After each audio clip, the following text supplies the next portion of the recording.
Greetings, everyone. Welcome to the African Exodus show. I'm your host, Tierney Cherie. We're here today with a segment called the Black Child Advocacy Network. If you want some more information about this particular segment, essentially what we are doing is raising awareness on the condition of African families, not just based in the United States, but also globally. The point of this is to resist the system that seeks to inculcate our children into all sorts of wicked devices, as well as trying to oppress our people by systematically dismantling our families. This is something that goes back to the slave plantations, goes back to the colonial system, goes back to our oppression inside of the system we are in. And so the purpose of this segment is to really raise awareness on this issue so that we can weaponize with knowledge the information that we need and that we can fight back for our own good. So if you want to be a part of the Patreon group for the Black Child Advocacy Network, the link to that is in the description. But with that, let's get started with today's subject. So we talked last time for this segment about population control, particularly the population boom. We started out with this recording right here of the Georgia Guidestones. If you recall, and I'll just go forward in case anyone did not see that. Was badly damaged by an explosive device. One of the 4 granite panels on the Georgia Guidestones monument was reduced to rubble. The attraction was built in 1980 from local granite and commissioned under the name R.C. Christian.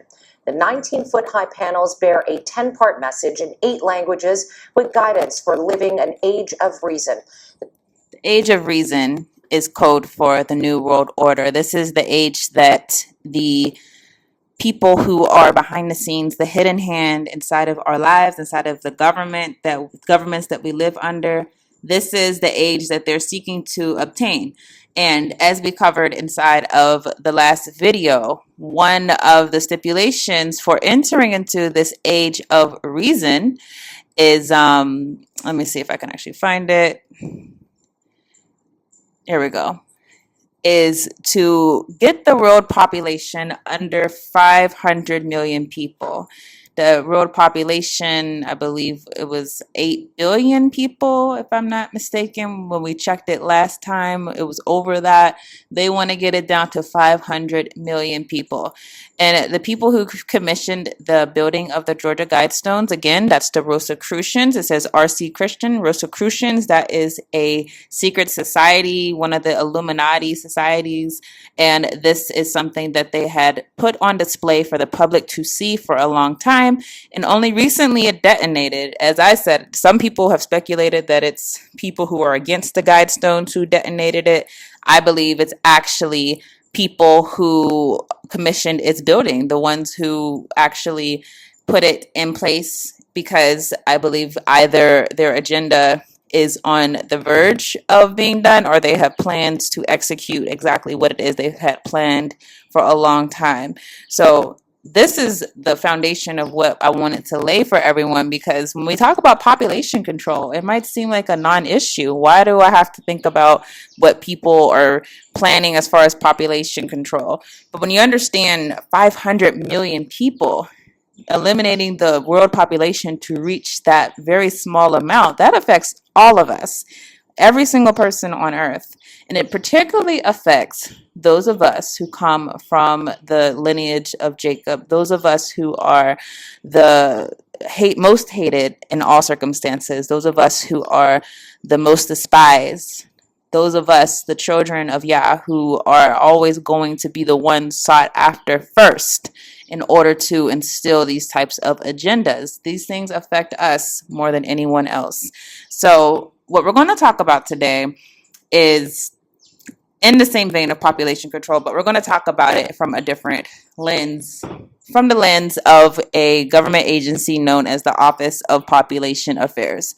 Now, I'm going to play a video for you that you might have seen on TV maybe, or as an internet ad. You might have come across this video, if not videos like this, after the overturning of Roe versus Wade. So let me play this for you.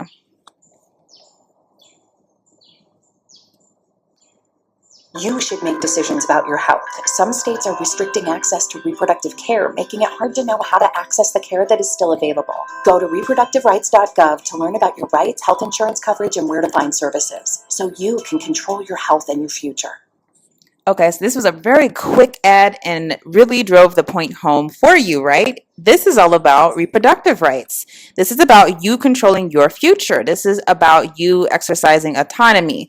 This is the verbiage they have given us in order to hide their agenda.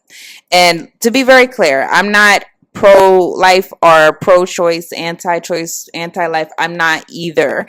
I don't define myself by these labels that government factions are using, not because they have any sincere concern about the issues of abortion or of the issues of children being conceived. Really, it's just for political control. They use labels more so than not as a way to pigeonhole us and as a way to control. What I am is someone, first and foremost, let me be clear, I believe abortion is wrong morally. But do I have a position on whether or not this government allows abortion or not? That is not within my domain. My domain, that is the domain of the world. My domain is really within the kingdom. And I know within the kingdom of Yah, it's absolutely wrong. Now, I only say that to say that I'm not from one of these people who is affiliated with a group or an ideology that has some type of legal push that I personally am trying to see happen with this issue. But what I do want you to see is that there's an agenda that goes beyond what they're telling you. They're telling you it's about your rights. It's about your rights under a constitution that is an instrument of control of our people and has always been an instrument of control of our people. And I want you to understand that all because it looks like they're trying to promote your autonomy does not mean that that's really their goal. The goal is to control our communities. Population control is a way to control while giving people the mindset and the thought process that says that we are free, because we think we're doing things on our own. We don't question whether or not people are putting backing and funds behind things that go adverse to our own interest. That is a problem. It's a real problem. And unfortunately, we become desensitized to the fact that these factions are existing behind the scenes trying to achieve a certain goal because we, again, attach labels to things. We want to fight based on the verbiage that they have given us. Who came up with the verbiage of pro-life or pro-choice? Who came up with that verbiage? I'm very sure it did not come from our people. I'm very sure it was given to us from this hidden hand inside of our affairs. So let's not get boggled down into these types of arguments and make that our sole focus. Instead, the focus, as we said, of this entire segment is about weaponizing information and knowledge so that we can resist the agenda of the system. So let's go and talk a little bit more about this. This ad, by the way, came out post, obviously, the Roe v. Wade issue, and we were hit with all these messages from the left, from the right, all side to side, all sides. They were giving us all these messages, mostly saying that your rights, if you're a woman, your right to choose has been dismantled by a right-wing government. That was the message that they were trying to push on our people.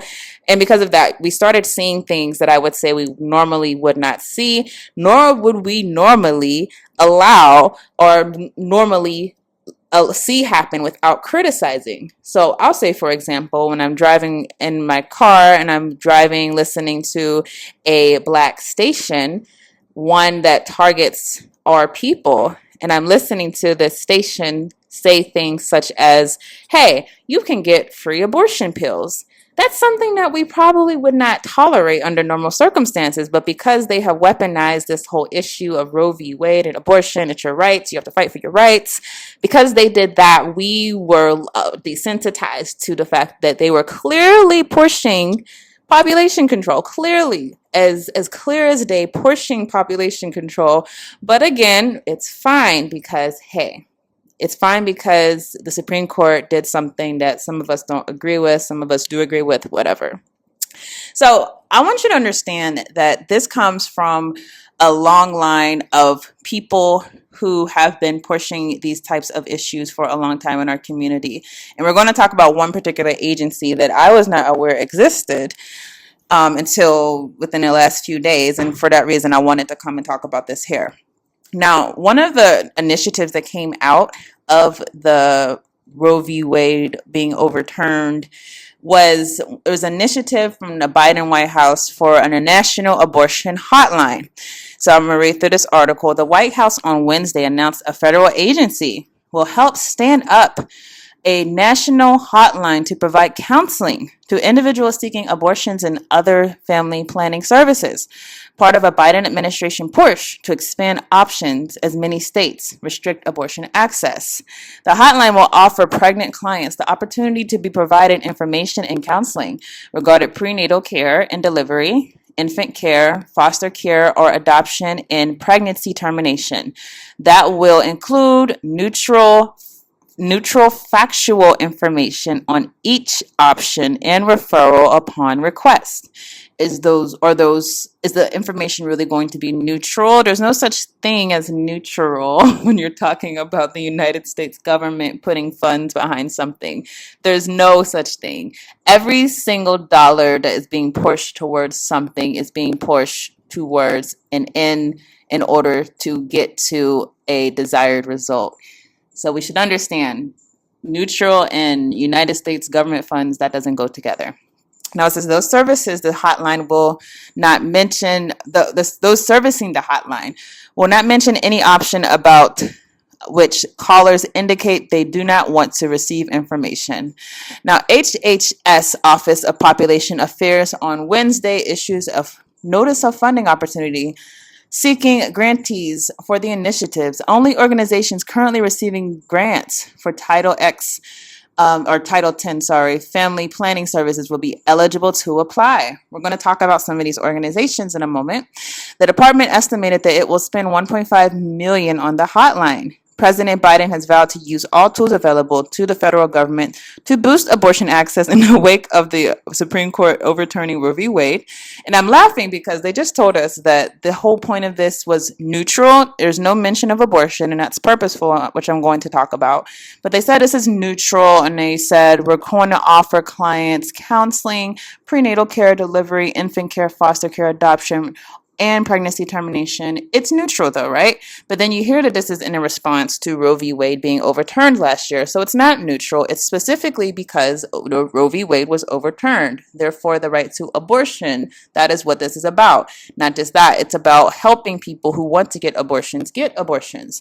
So the organization that has been responsible for this hotline is an organization known as the Office of Population Affairs. And you might not know of that organization, this agency. It's a U.S. agency, but it has been in existence for decades. I never heard of it, and I can see for a reason, because the first thing that you think about whenever you hear Office of Population Affairs, here's the name right here, is that why do you need an Office of Population Affairs? Why do you need an office that is specifically focused on the population of not just the United States, but the world? Who commissioned that? Who asked for that? Who voted for someone to keep track of our population and offer reproductive services synonymous with that? I was shocked that this is something that not a lot of people talk about, but this is something that has been in existence for a long time. It mentions here in this article that this U.S. agency that operates out of the White House, it grants Title 10 family planning services funds to organizations. And there are organizations that have historically received these funds from the Office of Population Affairs. The ones that you can probably guess are Planned Parenthood. So let's go and look a little bit more into the Office of Population Affairs. And then we're going to talk about the more sinister legacy of this organization, some of the things that it has been responsible for that they probably will never acknowledge. Certainly, you can't find any information on this on their website, but just some information about them. So as it says, this is the actual statute that is put forth. And of course, this is not going to capture all of the nuisance that they are involved in, but this is going to give you the legal definition of this office and what they've been doing. So this office essentially grants funds to different organizations, and it says that they assist in the establishment and operation of voluntary family planning projects, which provide a broad range of acceptable and effective family planning methods and related preventative health care services that include natural family planning methods, infertility services, services for adolescents, highly effective contraceptive methods, breast and cervical cancer screening, and prevention services that correspond with nationally recognized standards of care, STD and HIV prevention, education, counseling, testing, and referral, adolescent abstinence counseling, and other preventative health services. The broad range of services emphasized does not include abortion as a method of family planning. Now, this is important to recognize because you should understand how the government operates. They specifically do not fund abortion as a method of family planning. That's what they say, right? But guess how they get around that? And it's down here too, that they do not fund abortion for family planning. But they have a way to get around that, of course, and that way is they fund organizations that do abortions, but they'll say they're not funding them for that particular issue. But we're funding you for other issues that we are allowed to fund you for. This is how they are able to scapegoat the issue. So if you look through the organizations that receive funding from them, this is from fiscal year 2022. Planned Parenthood, which is going to be all throughout, Family Health Partnership, Planned Parenthood of New England, Family Health Centers, a lot of Family Planning of Iowa, Planned Parenthood. Planned Parenthood is all through. That's the one that we recognize, obviously. So to give you an idea, basically, yes, even though they do not technically designate funds to go to abortion, they do give funds to organizations that do abortions. And this is how the federal government oftentimes is able to get around things or hide what their actual agendas are. Because obviously, if I'm an organization that does a particular thing, it doesn't matter if you're not funding me for something, one of the operations that I do. The fact that you have funded me, period, means I could free up other funds. And those other funds that would probably have gone to operational expenses or something like that could now go towards abortions. So this is how they are able to get around that. All right.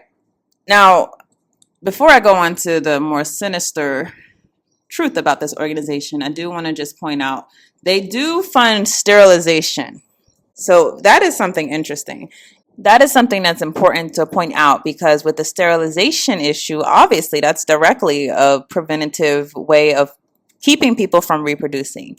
And so that is just something I just wanted to know. Even though they do not actually fund abortion, they do fund sterilization. Now they have a notice requirement. They won't just fund anyone, they said, who's trying to get an abortion, get sterilized. They require you to sign off that you have informed consent.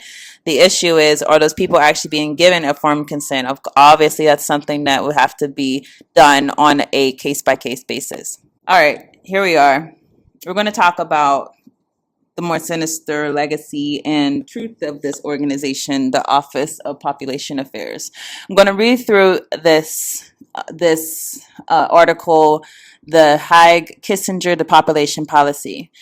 Investigations by EIR have uncovered a planning apparatus operating outside of the White House, whose sole purpose is to reduce the world's population by 2 billion through war, famine, disease, and any other means. Of course, this should hit you really hard. War, famine, disease, these are things that you would not associate traditionally with population control. You would associate just contraception or things like that. But no, this agenda goes far beyond the narrative that's being spun in the media. So the apparatus, which includes various levels of government, is determining U.S. foreign policy. And every political hotspot, El Salvador, the so-called the so-called Arc of the Crisis in the Persian Gulf, Latin America, Southeast Asia, and Africa. The goal of U.S. foreign policy is population reduction.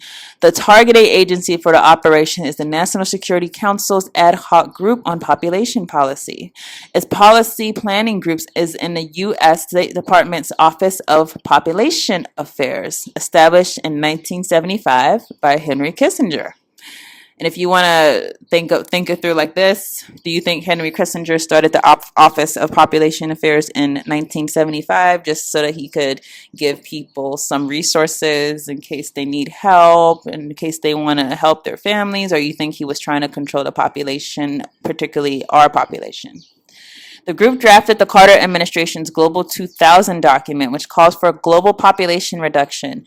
And the same apparatus is conducting a civil war in El Salvador as a conscious depopulation project. Yes, war is a depopulation project. When you think about the amount of people that are killed in wars, think about the Congo wars of the 90s, think about the Darfur Sudan wars of the 2000s, think about all of these wars, think about the Rwandan genocide. It was a depopulation agenda right there. Now, let's go through some more and talk about this organization. They said civil wars are somewhat drawn out ways to reduce the population, OPA official added. And let me go back, actually, because I want you to keep note of this guy's name. You can look him up. So there's a single thing behind all our work. We must reduce the population levels, said Thomas Ferguson, the Latin American case officer for the State Department's Office of Population Affairs. Either they, meaning governments, do it our way through nice, clean methods, or they will get the kind of mess that we have in El Salvador or in Iran or in Beirut. Population is a political problem. Once population is out of control, it requires authoritarian government, even fascism, to reduce it. So when you think about all the things that are happening in the world through the prism of these people are trying to significantly decrease the world population, and honestly, if not for the grace of Yah, they would have succeeded.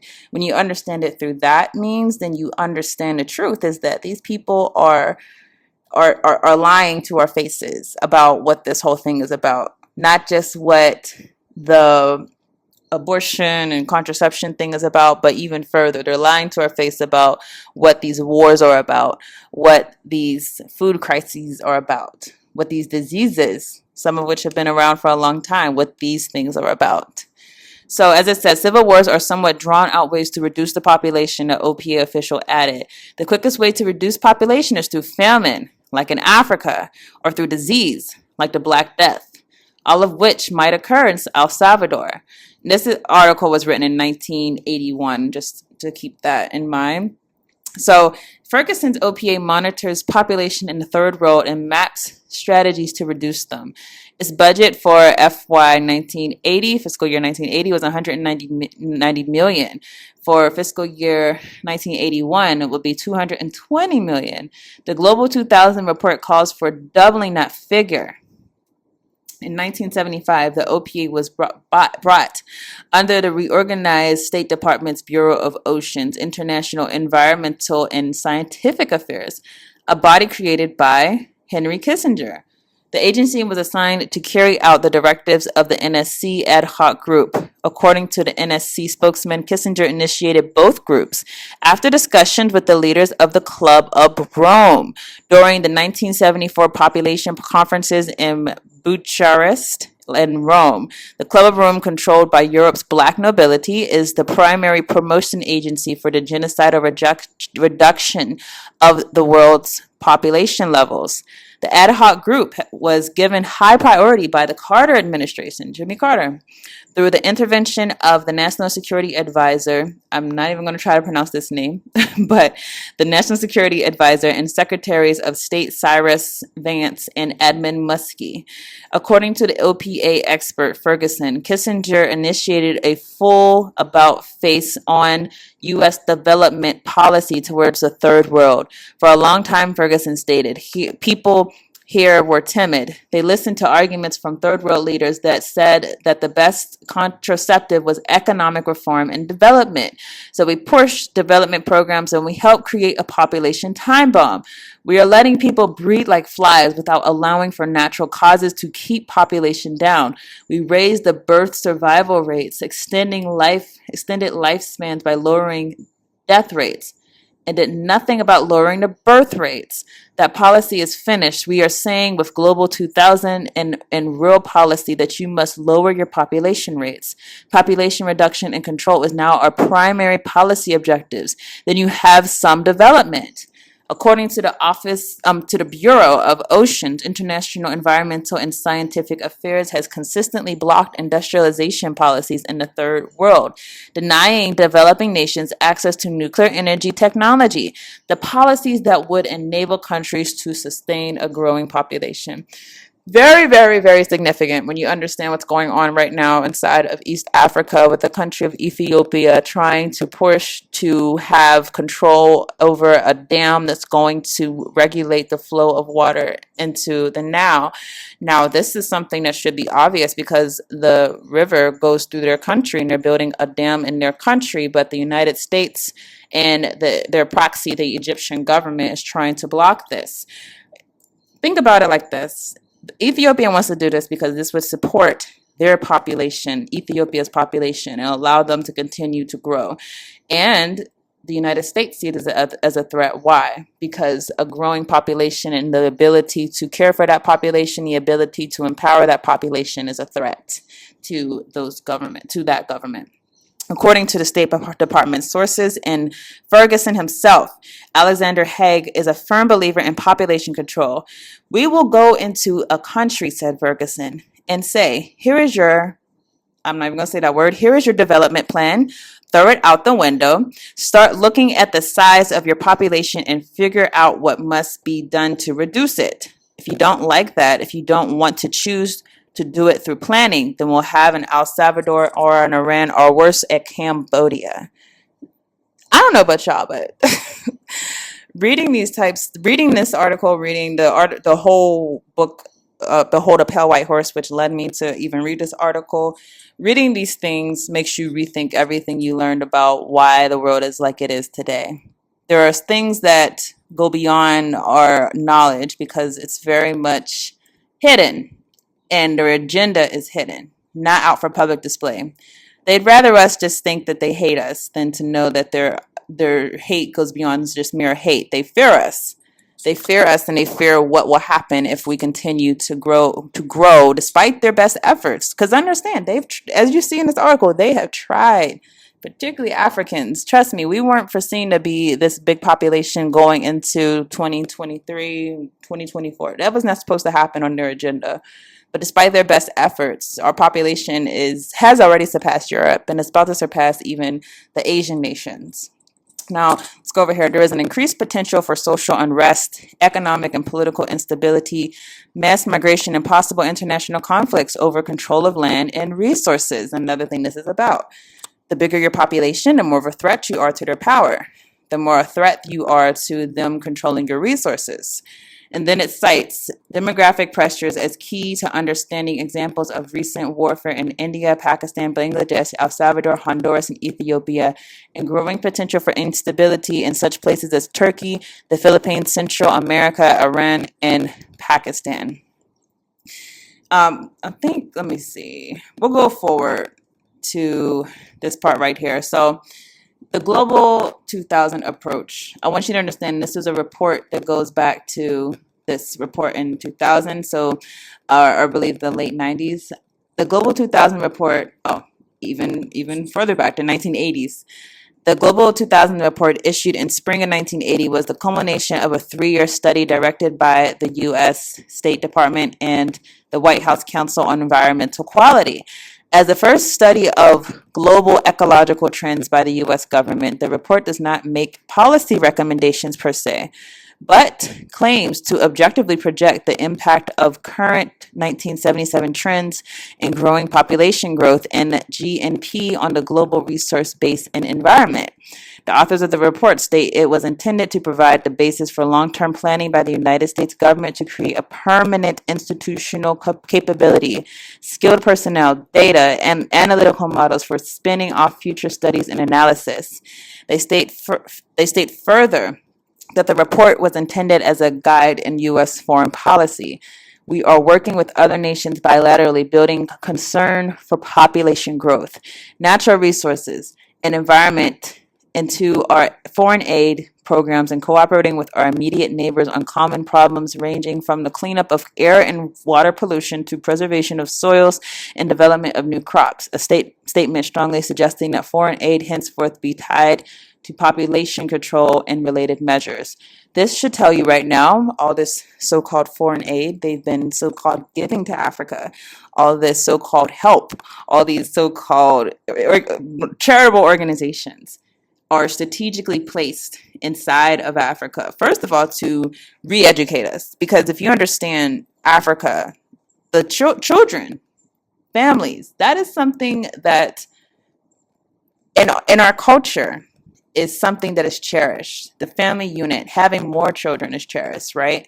Yet we have a backwards mentality today that has been fed to us by Western media that more children is a disservice to yourself.